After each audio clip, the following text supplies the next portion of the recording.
He tore up my loan application right in my face, then smirked like I'd asked for a handout, not a chance. I'm a black disabled veteran who bled for this country, and that man in a suit reduced me to nothing with a flick of his hand. But what he didn't know was that he just declared war on the wrong soldier. And when I stood back up, the entire nation rose with me. He tore up my application right in front of me. Not quietly, not with shame, but with a slow, deliberate sneer. The shredded pieces fluttered like broken dreams across his polished oak desk. "All due respect, sir," he said, voice laced with mockery. "But this bank doesn't cater to your demographic." His nameplate glinted under the chandelier lighting Kenneth Halston, Regional Loan Director. Behind him a wall of framed degrees and awards cast shadows shaped like judgment. And beside him, standing like some twisted sentinel of supremacy, was his assistant, arms crossed, smirking like the verdict was entertainment. I didn't shout. I didn't protest. I just looked at those pieces of paper on the floor, the ones I had spent nights preparing. Tax returns, honorable discharge, business proposal, personal letter, all torn apart like they meant nothing. Maybe to them they didn't, but to me, those papers were my chance to build something new, to build again. My name is Thomas Reed. I am a 66-year-old black veteran of the United States Army. I served 2 tours in Iraq and another in Afghanistan. Lost my left leg outside of Kandahar. They sent me home with a Bronze Star, 2 Purple Hearts, and a prosthetic that creaks in cold weather. I live in Montgomery Falls, a small town where people wave with one hand and hide judgment with the other. I came back to start a business, a small mechanic's garage that would also teach at-risk youth about engineering and repairs. Something to give them options besides drugs to spare or worse. I called it Second Chances, but the bank didn't care about that. Kenneth Halston didn't care about that. What he cared about was that I wasn't the right fit for the brand they wanted. At first, I thought maybe I misunderstood. So I said, "Sir, I served this country. My credit is good, my income stable. This proposal." He raised his hand like I was some child interrupting dinner. "You don't have to get emotional, Mr. Reed. It's just business. We're not interested." Then he smiled. That's when I knew it wasn't just business. It was personal. And not because he knew me, but because he didn't want to. I walked out of that bank holding nothing but my dignity. The fragments of my application still fluttered in my mind like ghosts. Outside, the sun was brutal, almost mocking. A boy on a bike zipped by his chain, clattering something I could have taught him to fix. I sat on the edge of the bus stop bench, my leg aching, my spirit fractured. I thought of all the people before me who had been quietly shut down like this, who had swallowed the injustice like poison and moved on. But something inside me cracked open. That night, I didn't sleep. I stared at the ceiling fan in my modest living room, listening to its endless whir like a drill boring into my skull. Then I did something I hadn't done since returning home. I opened the locked cabinet under my bookshelf and took out my old footlocker. Inside were medals, photos, the uniform I couldn't wear anymore. A dusty American flag folded with military precision. I laid them out on the kitchen table, one by one. Then I pulled out the rejection notice from the bank. No signature, just a typed denied. I placed it on top of the Bronze Star. "Is this all I'm worth now?" I whispered. The rage came slow like heat in the bones. It wasn't just about me anymore. It was about every vet who came back broken and was treated like clutter. About every black man who walked into a room with hope and walked out with humiliation. They had no idea who they just dismissed. The next morning, I called a friend from the local newspaper. Her name was Danielle Harper, a sharp, relentless reporter who didn't back down from any fight. "I need to tell you a story," I said. "Whose?" she asked. "Mine," I replied. "But really, it's all of ours." I told her everything. She showed up with a cameraman and a voice recorder. By sundown, the article was live. Black veteran denied. Loan after bank manager rips up. Application dream deferred or systemic discrimination. It spread like wildfire. And then the real war began. They always say silence is peaceful, but they never mention how loud it can be after you've set something on fire. That morning, my phone didn't stop ringing. First, it was local news, then state reporters. By noon, even national outlets were circling like hawks. The story had ignited something deep, something angry, and something long overdue. Danielle's piece hit harder than I expected. She didn't just write about the bank.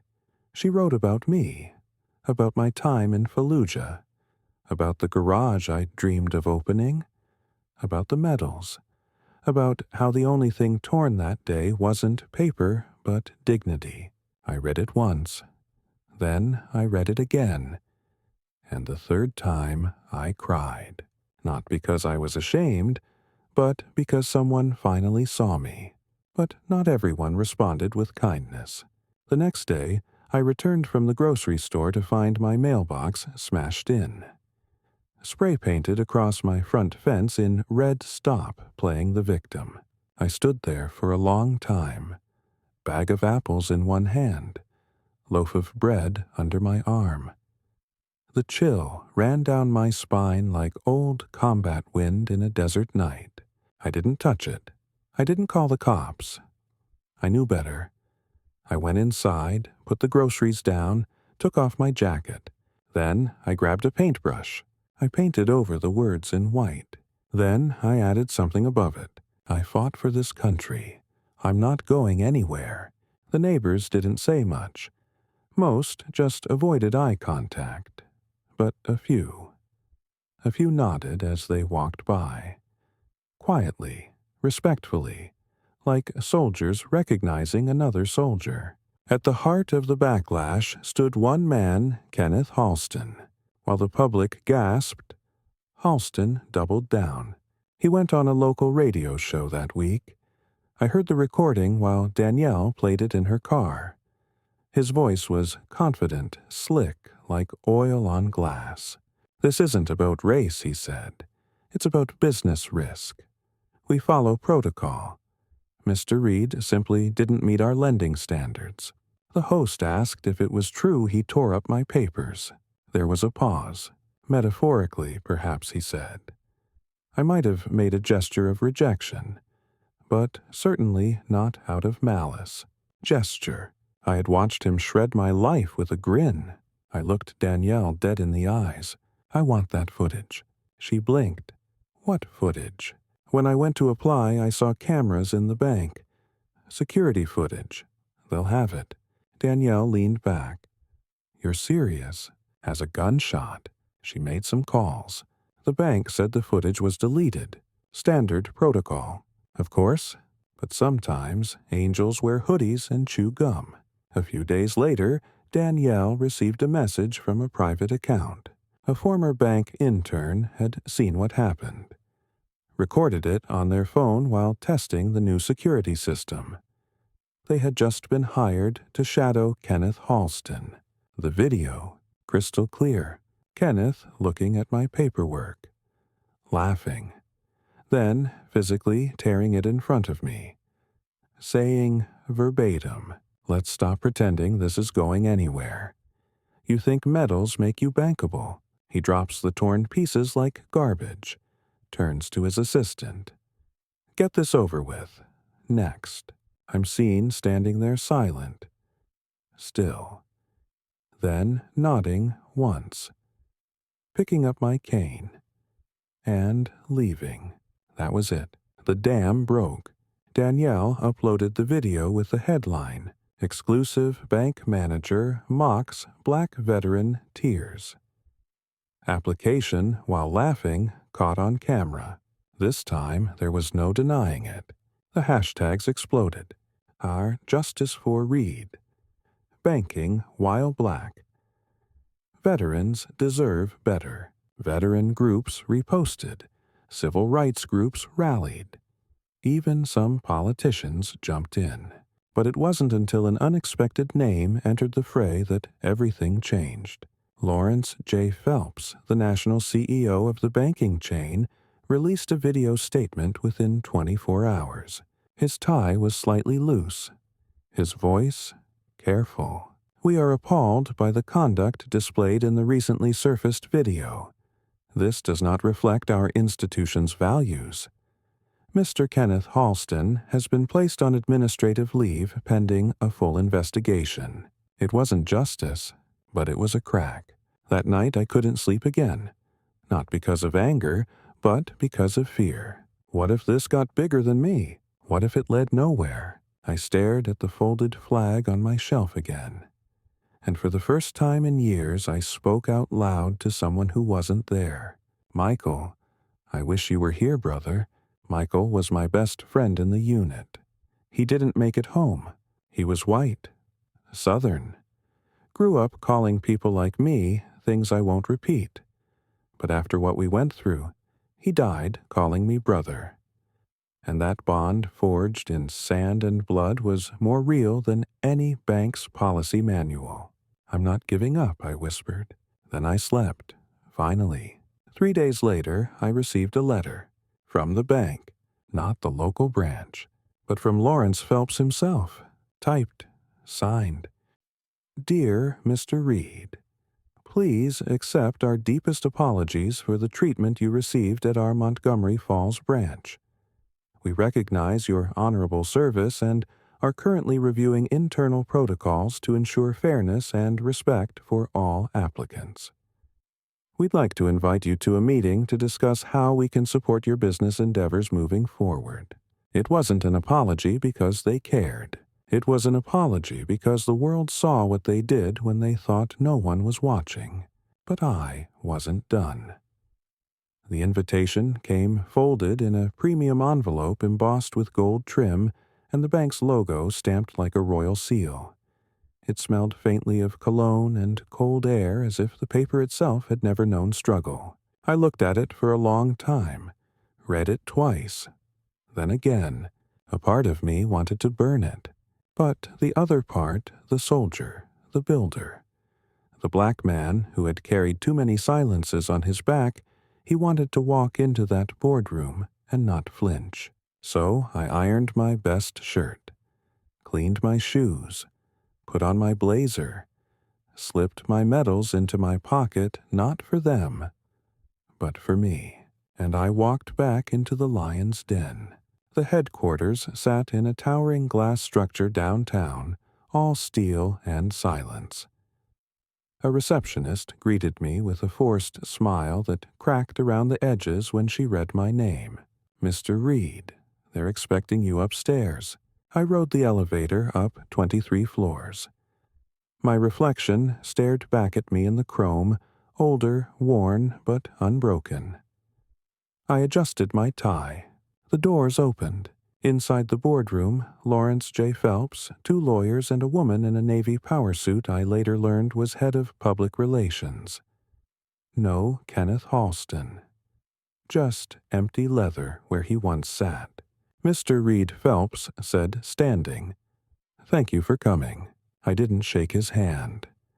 Not out of rudeness, but out of clarity. "I'm not here for niceties," I said. "I'm here because you offered a meeting. Let's talk." He gestured for me to sit. I didn't. I pulled out the crumpled denial letter and placed it on the table. Then, slowly, I laid my bronze star next to it. "You see that," I said. "That's earned. Not gifted. Not inherited. And not to be disrespected." Phelps nodded, swallowing hard. "We agree, Mr. Reed. That's why we're here. His voice was calm, practiced. I could see the lawyers flanking him, measuring each word like chess moves. We'd like to offer a public apology and extend a grant to fund your business proposal. No strings attached. A grant, a gift, not a loan. I paused. Why, I asked. Because you care, or because your stockholders are nervous? Silence. It was the PR woman who spoke next. Because you're right. And because we need to make this right. I leaned forward, resting both hands on the table. This isn't just about me. There are hundreds of veterans, black, brown, poor, who've been turned away without anyone to tell their story. I just happen to have a journalist friend and the scars to prove it. Phelps inhaled slowly. Then tell us what you want. And so I did. I laid out a plan. A full public apology aired nationally with a personal statement from the CEO. A community fund set aside to support veteran-owned businesses reviewed by a diverse panel, not just corporate yes-men. The firing, not suspension, of Kenneth Halston. And lastly, I added, I don't want your grant. I want my loan. Approved. With terms equal to anyone else's. Because I don't need charity. I need justice. The room froze. Phelps looked at his team, then back at me. You'll have it, all of it. The next day, the press conference was held.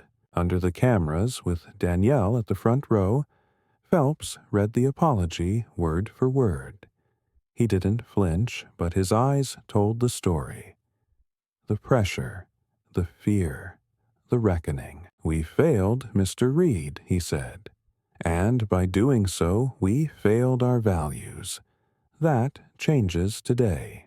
My image me, standing with folded arms beside the podium medals, gleaming under the sun, circulated across every major network. But behind the stage, after the applause and camera flashes faded, I found something better than victory. A young man, maybe 19, approached me in a hoodie with a faded Army ROTC patch. You're the reason I'm not dropping out, he said.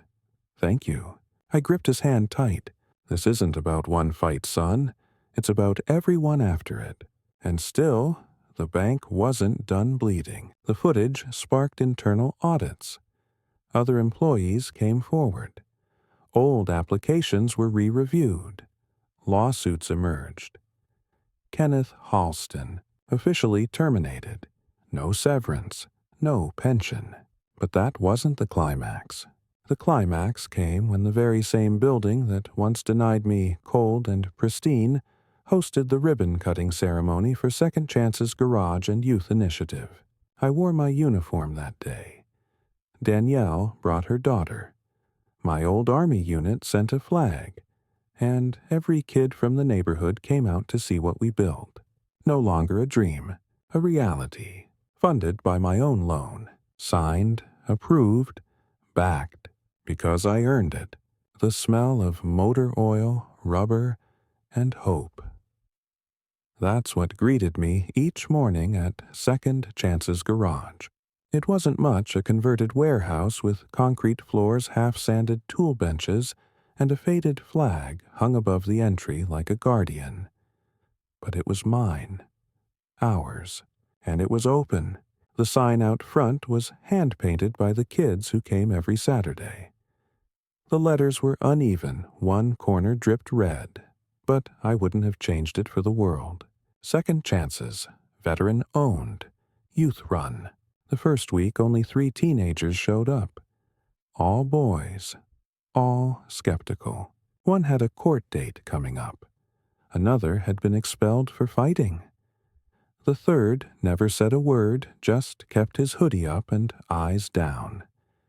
They didn't trust me. Why would they? I was just another adult who claimed to care. But I didn't give speeches. I handed them socket wrenches and brake pads. Figure it out, I said. And slowly they did. One afternoon, while replacing a carburetor with Malik, the quiet one, I noticed him staring at my leg. You lose it. In war. I nodded. He didn't say anything else, just kept working. But from that day on, he stayed late. After a few weeks, we had 8 kids. Then 12. Danielle ran a piece on the garage's success, and people started donating parts. One man even gave us his junked Chevy for the kids to rebuild. The garage wasn't just fixing cars, it was fixing them. And somehow it was fixing me too. But peace, as I'd learned, never came without a price. One Thursday morning, I arrived to find the garage door splattered in red paint. Across the metal, in crooked letters, race card, loan card. The words struck harder than a fist. I stood there in the silence of the dawn, the mist still clinging to the roof, and stared at the hate made manifest. Then I heard a voice behind me. "You want me to get paint thinner." It was Malik. He looked me dead in the eyes, unflinching. "Let's do it," I said. We scrubbed that door for 2 hours. By the end, his sleeves were soaked and my hands were raw. He looked at me. Why they hate us so much? I didn't have an answer. But I gave him the truth. Because we don't fold.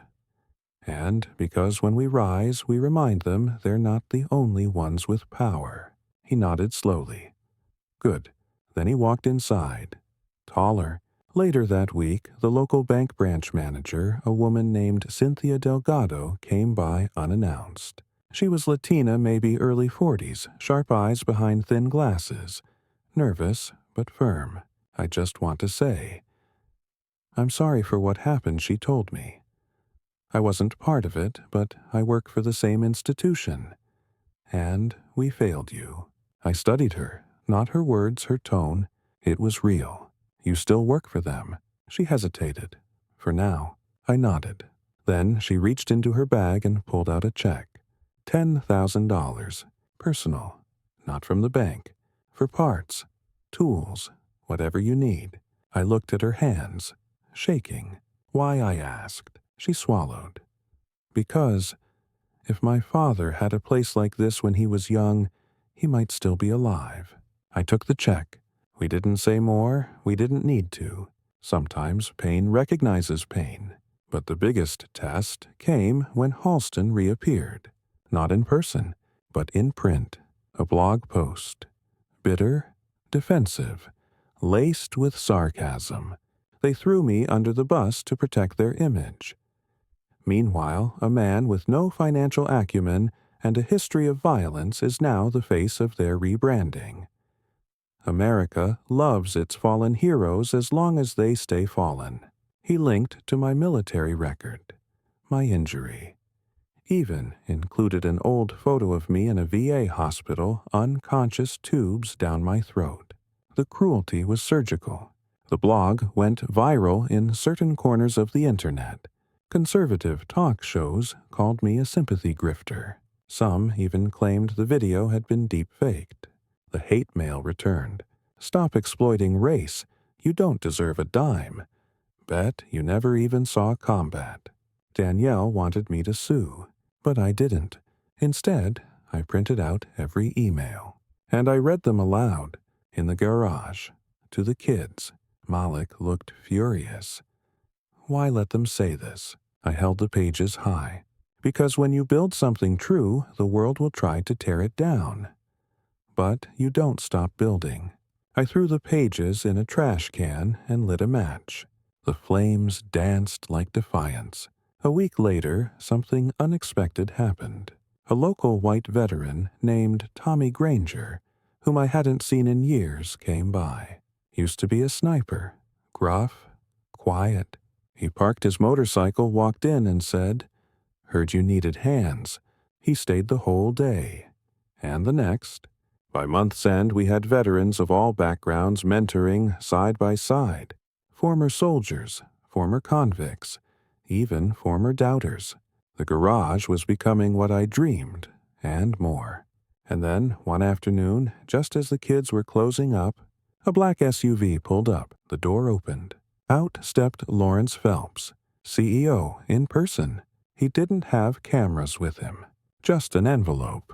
"Thomas," he said, "we're restructuring the bank's entire small business approval process, and we want you on the advisory board. Paid. Official. National." I blinked. He extended the envelope. "Inside contract. Benefits. A seat at the table." "Why me?" I asked. He smiled, not corporate, but something close to humble. "Because you didn't just change our reputation, you're changing lives. And we'd rather follow you than fight you." I stared at the kids through the garage window, covered in grease, laughing, whole. Then I took the envelope. "All right," I said. "Let's build something that lasts." You'd think that after getting a seat at the table would stop shifting beneath your feet. But power doesn't like being shared. And change, real change, always has a cost. 3 weeks after accepting the advisory board role, I flew to Chicago to attend my first national banking policy meeting. I'd never been on a plane in a suit before. Last time I wore one was to bury a friend. This time I wore it to challenge the very gears that had ground men like me into dust. When I walked into the boardroom, I knew I didn't belong. Not by their rules. Every face turned as I entered, some curious, some indifferent, and a few uncomfortable. All white, all polished, all whispering with their eyes. I took my seat anyway. They introduced me as our newest voice in inclusive banking, and I watched a few jaws tighten at the word inclusive. One man adjusted his tie like it was suddenly choking him. The chairwoman, Rebecca Langford, sharp as steel and twice as cold, opened with pleasantries. Then came charts, projections, risk mitigation. I sat there listening, feeling like a misplaced wrench in a machine built to exclude. Then came Agenda Item 5, loan application flags based on zip code risk profiles. I raised my hand. "Excuse me," I said, calm and clear. "Are we saying that applications from certain areas are automatically tagged as high risk?" One VP cleared his throat.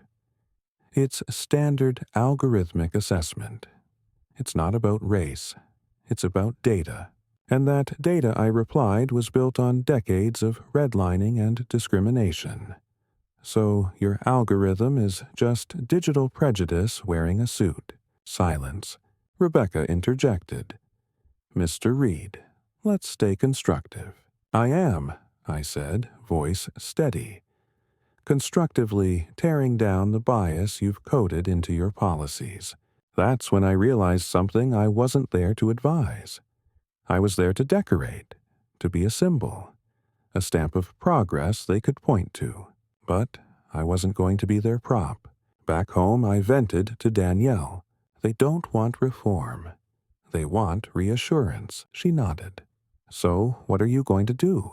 I stared out the garage window, watching Malik teach a younger kid how to change brake pads. "I'm going to give them reform anyway." I called every veteran I knew who had been denied a loan.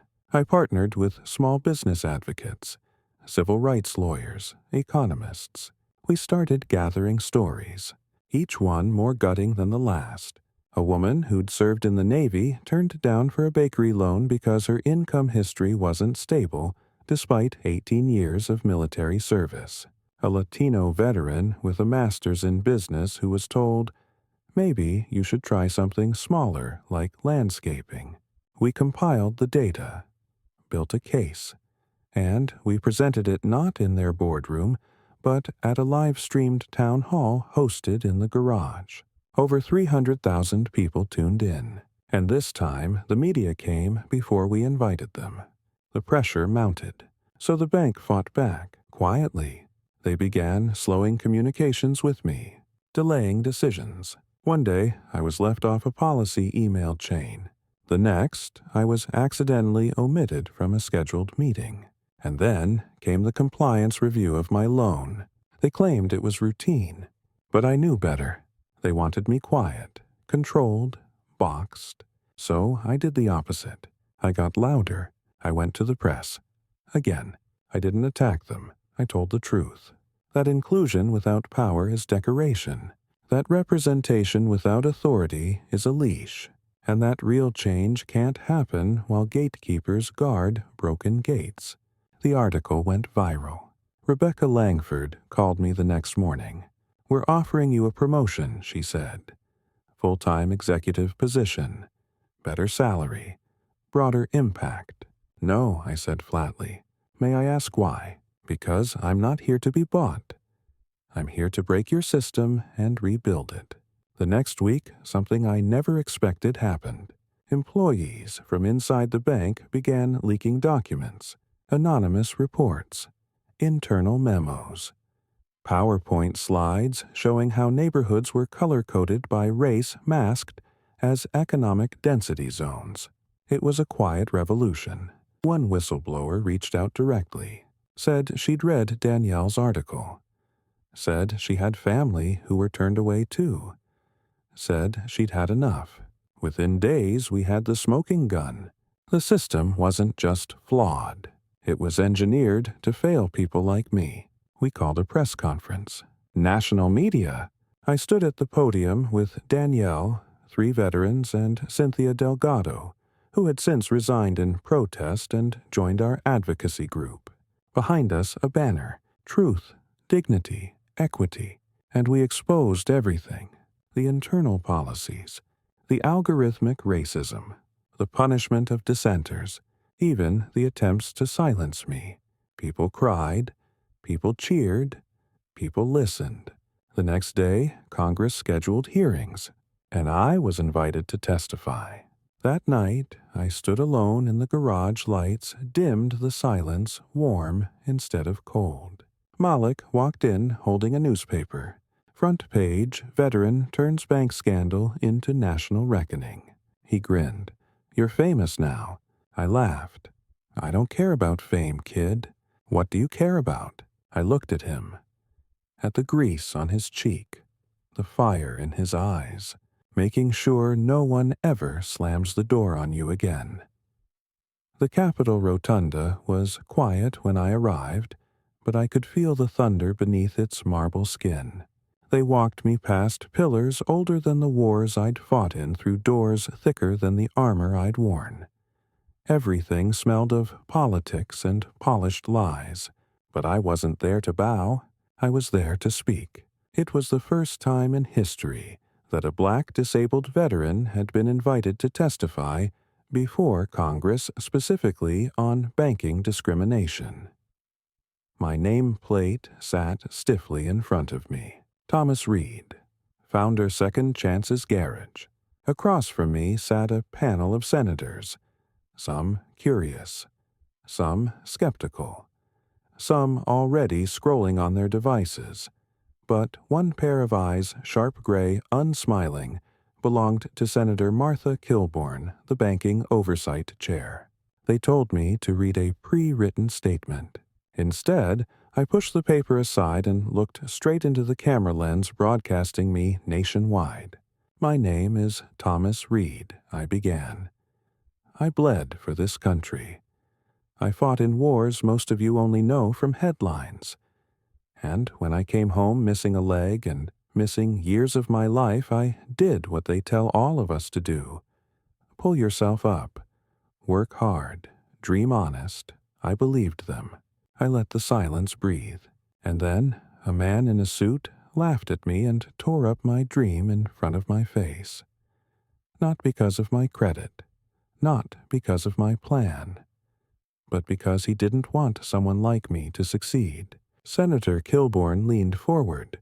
"You're accusing a major institution of systemic racism based on one incident." I nodded slowly. "No, Senator.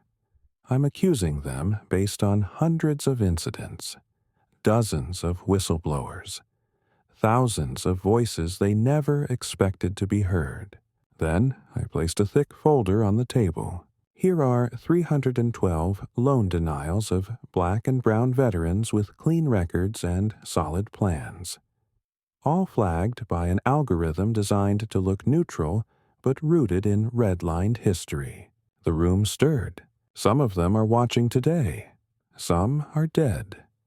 Not all wounds bleed, Senator. After the hearing, things moved fast.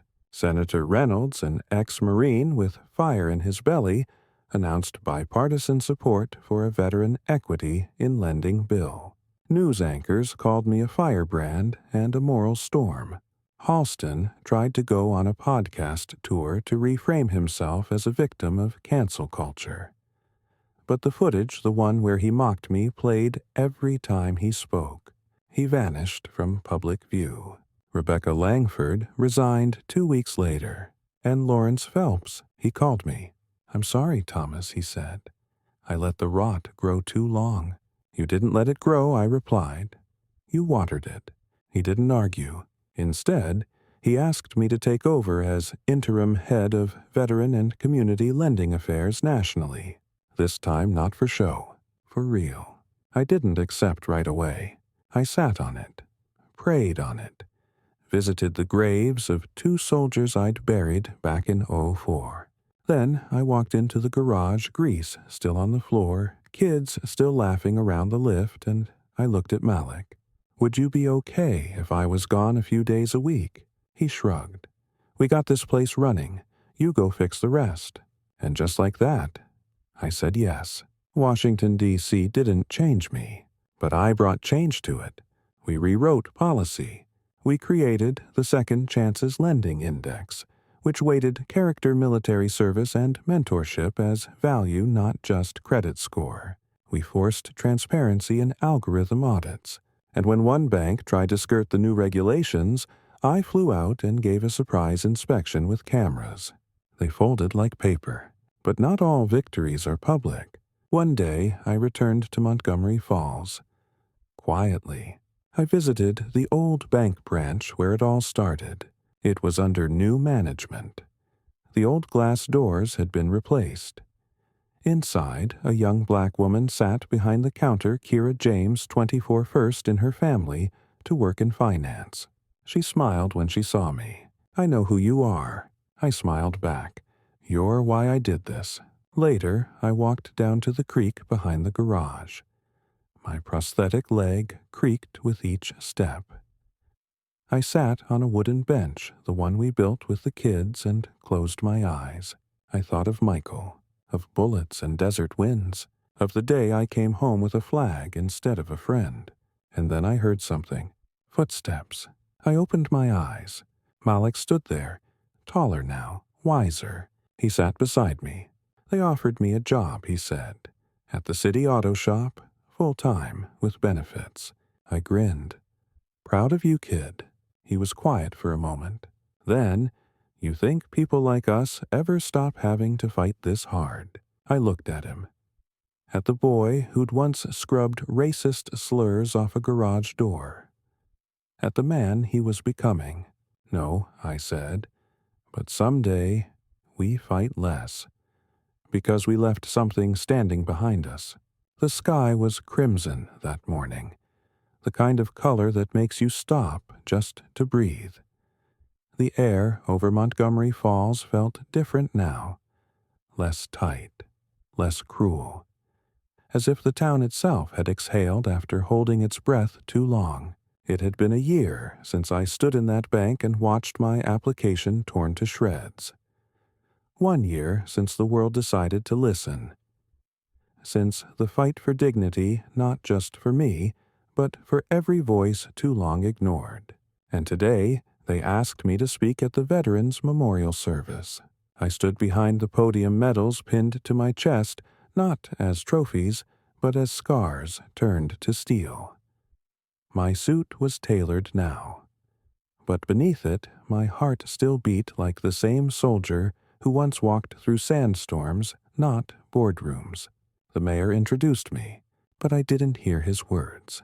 I only heard the silence of the crowd, waiting, some holding flags, some holding memories, all holding their breath. I cleared my throat, then began. When I was a younger man, I believed serving this country would be enough. That loyalty, sacrifice, and blood would earn respect. That no matter the color of my skin, The battlefield made us brothers. I paused, but when I came home, I realized the fight wasn't over. It had just changed uniforms. There were murmurs in the crowd, faces nodding, a few eyes welling up. I was denied not because of numbers, but because of fear. Fear of difference. Fear of history. Fear that someone like me might rise and build something lasting. I looked down at the front row at Malik, Danielle, Cynthia, even Tommy Granger, sitting tall in his dress blues. But I'm still here. Applause. Soft at first, then louder. Not because I'm stronger, but because I remembered something the system forgot I belong here. After the speech, a small boy, maybe 8, ran up and hugged my leg. His mother smiled through tears. He says he wants to be like you. I knelt down, pain shooting through my side. I looked the boy in the eyes. Be better than me. Start now. He nodded solemnly like I'd knighted him. Back at the garage, things were thriving. We'd expanded, added 2 new lifts, a scholarship fund, and even a counseling room. A mural covered the side wall now painted by the kids. It showed a phoenix rising from ashes, wrapped in a red, white, and blue ribbon. The words below it read, "From broken we build." Malik was running the shop now. He trained new kids like a seasoned sergeant, strict but kind. Every time he lifted a wrench, he lifted a legacy. One day, a package arrived for me. No return address. Inside was a small box, and inside the box were the shredded pieces of my original loan application, taped together, flattened, preserved. A note was tucked beside it. We thought we ended you, but you became something we couldn't erase. K.H. Kenneth Halston. I stared at the paper, now wrinkled and scarred just like me. And then, for the first time in months, I laughed. Because it wasn't a threat anymore. It was a relic of a man, a system, and a moment that couldn't stop what came next. That night, I hung the paper beside the flag in my office. A reminder, not of what was done to me, but of what I did back. In the final months of the year, we hosted a Second Chances Fair. Dozens of young people, local businesses, and veterans came together. Danielle gave a speech. Cynthia ran the donor booth. Malik's mother wept when he cut the ribbon on the new mentorship wing, and as the sun dipped below the trees, I stood alone for a moment, looking out, remembering Michael's name was carved on the town's stone memorial. I ran my fingers over the letters like a prayer. "I did it, brother," I whispered. "Not just for me. For all of us who came home invisible." A breeze rustled the trees. Or maybe, he answered. And on the last page of my journal for that year, I wrote, "Dignity is not something given. It's something you hold on to when everything else is stripped away. And when you stand, despite it all, others rise with you. 'Cause in the end, I didn't just build a garage, I built a future. And no one, not a banker, not a system, not even hate itself, could tear that apart again." In the end, this story wasn't just about a torn application or one man's fight, it was about something bigger. About the power of dignity in a world that constantly tries to strip it away. About how justice doesn't come from permission, but from courage. And how when one person stands up even from a wheelchair or with a prosthetic leg, entire systems can be forced to kneel. The meaning of life. It's not about how many battles you fight. It's about which ones you choose to stand for. It's about turning pain into purpose, and proving that no matter how broken the road, you still get to decide where it leads. If this story moved, you don't stay silent. Subscribe to our channel for more real, emotional, and inspiring stories that the world needs to hear. Drop a comment, tell us what you would have done in Thomas's shoes, or share your own story of overcoming injustice. And share this with someone who still believes one voice can't make a difference, because it can, and it just did.